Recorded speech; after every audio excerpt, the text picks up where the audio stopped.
movement is the most outstanding of the whole symphony. Mephistopheles is unable to generate his own themes and takes them all from the Faust of the first movement and mutilates them into ironic and diabolical distortions. Liszt Masters of Thematic Transformation shows its full power. The music is pushed to the very edge of atonality by the extended use of chromatism, rhythmic passages, and delirious sections. A modified version of the second and third theme of Faust, which by the way you can find right here, eventually generates a hellish fugue. Mephistopheles is, however, powerless when faced with Gretchen's innocence, which is why her theme remains intact. At the very end, the male choir sings the final words from Goethe's Faust. Hello everyone, I'm Gianmaria Griglio and I welcome you to a new episode of Conducting Pills. If you're new here, this channel is all about classical music, score analysis and conducting tips. I want to thank all of my patrons for making this series possible, and now, on with Liszt. The introduction is characterized by nervous chromatic figures, shared between the strings and the woodwinds, and colored by the triangle and the symbols. As mentioned in the episode about the first movement, here, Mephistopheles' symbol is the triton. You can see it here in a melodic form in the sextuplet of the basses and in harmonic form in the diminished seventh chord in the woodwinds and strings in pizzicato. Throughout the movement, the triton will return as a fundamental constructing element.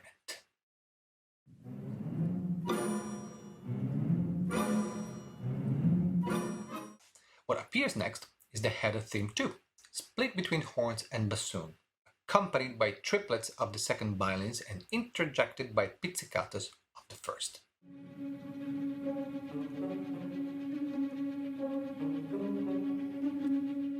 At the end of the introduction, Liszt gives us an anticipation of the motif of the curse.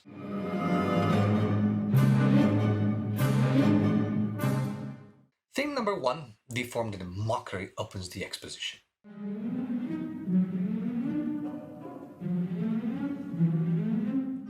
At the Allegro vivace, the third theme, in C minor, is transformed into a sardonic dance. Notice a bit of the second theme in the bass line.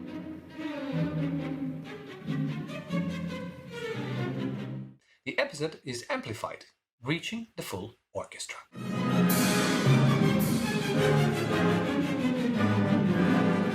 The Un poco animato is a transition passage connecting back to the introduction through the Mephistophelian figure we identified in the beginning. And then, even more deformed, theme 1 returns, now sounding very grotesque.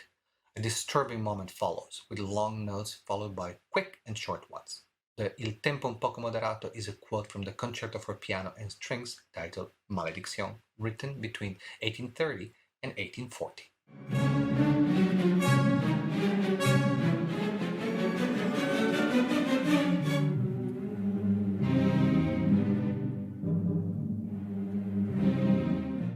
This section frames the anticipation of the subject of the fugue. Coming up next. The subject itself, played by the second violins, is built out of the head of the theme 2, with secondary elements from theme 3.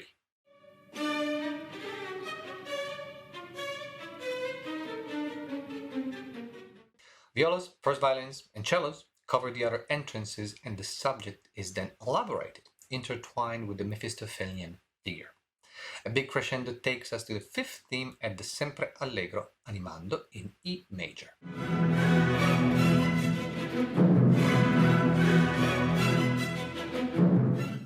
The section builds up a crescendo based on the fragment of the subject of the fugue, landing on the development part of the movement.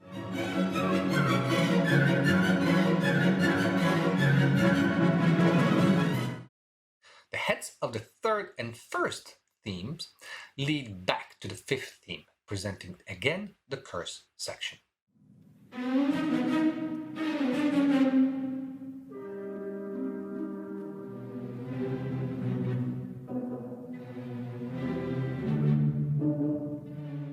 Theme 5 in E major is followed by the head of the theme 2, along with the Mephistophelian figure, ending up on a high A-flat tremulous of the violins in pianissimo, introducing theme 6, and with it the innocence of Gretchen.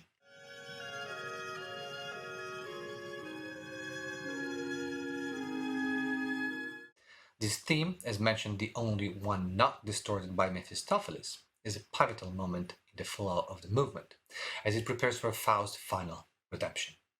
As it came, the theme dissolves as if it was just a dream, leaving room for the recapitulation. The first theme in pizzicato, the anticipation of the third theme, and then the third theme in full orchestra, followed by the fifth theme at the poco più mosso, twice, with different orchestrations.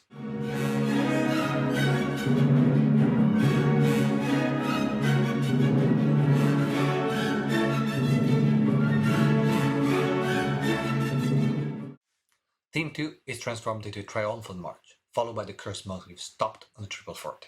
The coda follows, with bits of the third and first themes, landing eventually on theme 6, which prepares the entrance of the choir.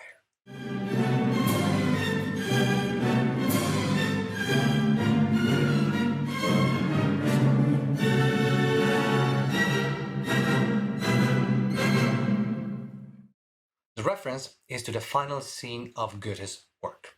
The section is built on the fundamental triads of the C major scale. The orchestra and choir breathe like an enormous organ.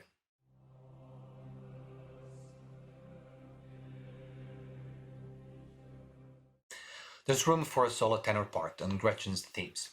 She will save Faust, guiding his spirit to a celestial life. After a grandiose repetition, the orchestration thins out. The solo tenor and the choir sing in an ethereal atmosphere before the majestic ending, reminiscent of the fifth theme. The angels lift Faust's immortal part to heaven. Oh, that was quite a ride. Thank you very much for watching. Don't forget to subscribe to my YouTube channel by clicking on the subscribe button right below this video and ring the bell so that you will get notified every time a new video comes out. For more in-depth analysis, conducting technique, and conducting exercises, log on my website, where you can find more than 100 videos and follow my Facebook group. And if you want to support this series, you're always welcome to do so on Patreon. All the links are in the description. Let me know in the comments what you think about this piece, if you have any suggestions for future videos, and I will see you in the next episode of this series. In the meanwhile, please continue to enjoy music and be well.